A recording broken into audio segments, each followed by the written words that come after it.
રાજ્યના નાયબ મુખ્યમંત્રી વડગામમાં હોય અને એ શબ્દો કહેતા હોય કે હું તમારો ગુસ્સો સમજી શકું છું, એટલે સ્વાભાવિક રીતે એ કળવું અઘરું નથી કે નાયબ મુખ્યમંત્રીએ કોના ઉપર આ પ્રહાર કર્યા હતા, કારણ કે ભૂતકાળમાં પટ્ટા પોલિટિક્સ જબરજસ્ત ચાલ્યું હતું. એની સાથે સાથે દારૂ અને ડ્રગ્સ ઉપર રાજકારણ હજી પણ ચાલી રહ્યું છે અને એમાં જ નાયબ મુખ્યમંત્રી હર્ષ સંઘવીએ વડગામથી આડકતરા પ્રહાર કર્યા છે અને વિપક્ષને આડે હાથ લીધું છે.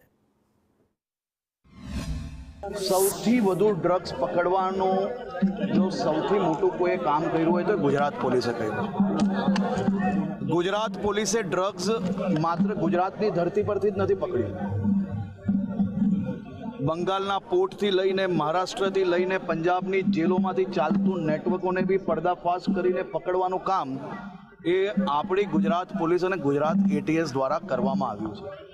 આ લડાઈ અવિરતપણે ચાલશે, સૌ સમાજોને સાથે લઈને સામાજિક રીતે બી ચાલશે અને માત્ર આ લડાઈ એ ડ્રગ્સ વેચવાવાળા પૂરતી જ નથી.